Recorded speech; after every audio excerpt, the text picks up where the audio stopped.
หลังจากเฮาเฮียนอักขระนะครับสระและกฎเกณฑ์ต่างๆของภาษาละนาเรียบร้อยแล้วนะฮะทีนี้เฮาก็ยังมาถึงขั้นเขียนนะฮะเขียนหรือขั้นอ่านมันก็ระดับเดียวกันนะฮะเขียนอ่านนะครับสมมุติว่าเฮาจะเขียนว่านะครับ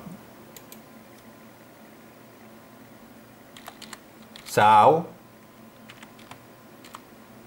หลับสาวหลับเช้านะฮะสาวหลับเช้าอันนี้เป็นภาษาปริวัตินะถ้าเวลาอ่านแท้ๆมันก็ต้องอ่านว่าสาวรับเจ้าเนี่ยนะครับสาวรับเจ้านะฮะแต่ถ้าสมมติว่าเขาเขียนแบบนี้นี่คนใต้เป็นหมู่เรื่องแล้วครับพวกก็อ่านว่าสาวหลับเช้าอยู่ดีนะฮะเพราะนั้นเขามาเขียนเป็นคำอู้คำพูดนะฮะสาว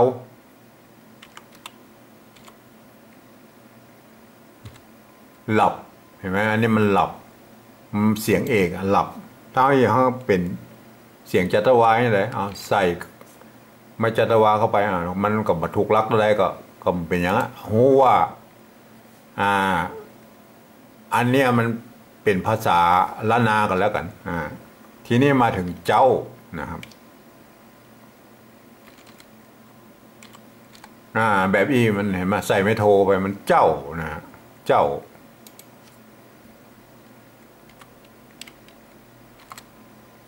เจ้านะมันใส่ไม่ตีเข้าไปนะเจ้าอันนี้เจ้าเพราะว่าจอจานมันผันได้กู้เสียงอยู่แล้วนะครับทีนี้ก็มาถึงภาษาละนานะเขาจะมาเขียนนะตัวซะนะฮะไม่กาเข้าไปนะฮะตัววะนะครับถ้าเราเขียนแบบนี้มันมาใจนะฮะภาษาละนามันจะต้องตามกฎเกณฑ์แล้วมันจะต้องไว้ทั้งลุ่มนะสาวเนี่ยนี่สาวเนี่ยรับนะฮะเอาตัวละมาซ้อนนะฮะ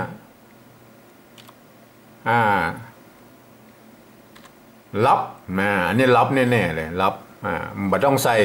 อันอย่างก่อนเรื่องรับละเนี่ยอันนี้รับละรับเจ้านะฮะเจ้านี่ก็มันมีสองตัวละที่เราจะต้องเลือกละตัวจะกับตัวจะจะเอาตัวไหนดีถ้าตัวจะมันก็จะต้องใจตามตารางผ่าน6 เสียงแล้วตัวจะไม่ต้องใจเสียงเอกนะเจ้านะถ้าใจเสียงโทใส่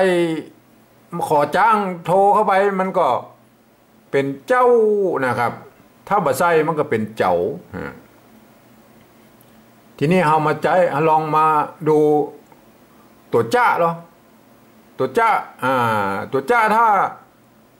ไม่ต้องใจได้สามัญนะเสียงโทนะครับเสียงโทแล้วก็เสียงตรีนะครับเพราะนั้นจะต้องใจตัวจะนะครับเนี่ยตัวจะเห็นไหมตัวจะต้องใจตัวจะนะสาวรับเจ้าเห็นไหมมันจะต้องเขียนอีนะครับ